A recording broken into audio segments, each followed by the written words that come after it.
The femboy trend in 2026 just a hot fad everyone's forcing or something deeper? It's February 2026 and you can barely open TikTok without getting flooded by the femboy wave. Pleated skirts, thigh-high socks, makeup, cute poses. It's everywhere in the feed.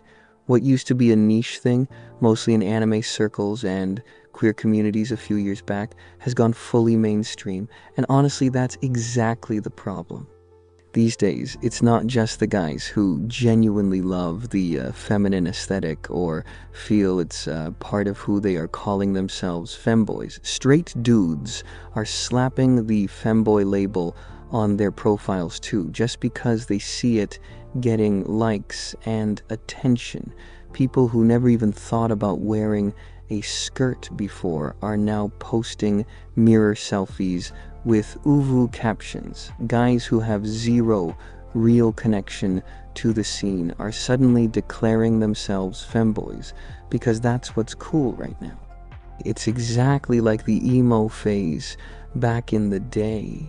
Remember the emo era around 2008 and 2012? Literally everyone was dyeing their hair jet black, smearing on thick eyeliner, and crying to My Chemical Romance in their bedrooms, even the ones who secretly hated the music.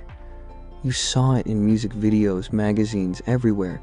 Social media wasn't as all-consuming back then, but TV and early YouTube were enough to make a whole generation force the look just to fit in. A lot of people later admitted they didn't even like it, it was just the trend. Now it's the same thing, except amplified tenfold. TikTok's algorithm shoves the cutest, trendiest femboy videos in your face every single day. And the result? 14 and 15-year-old kids are already dancing in skirts and thigh-highs in their bedrooms, slapping on femboyfriday or whatever hashtag is popping, not because they've always felt feminine deep down, but because it's everywhere, and they think this is what you have to do to be liked, to be cool, to not be basic. That's the saddest part of the whole thing. Sure, the femboy trend has a positive side. It lets a lot of people finally express themselves freely if that's who they really are. But when an entire generation of 13 and 14-year-olds starts copying it, just because everyone's doing it, it stops being about freedom.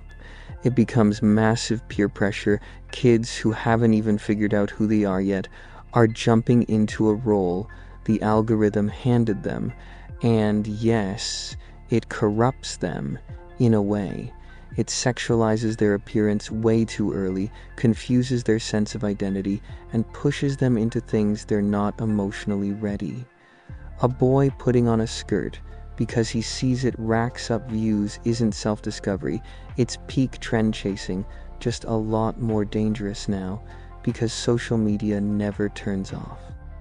It's kind of heartbreaking to watch something that started as genuine self-expression in a small community turn into the same shallow fad as emo, e-girls, or any other wave over the past 15 years. People aren't doing it because it makes them happy anymore. They're doing it because they're scared of being left out. Maybe it's time to pause and honestly ask ourselves, are you actually a femboy, or are you just afraid that if you're not one in 2026, you won't be interesting enough?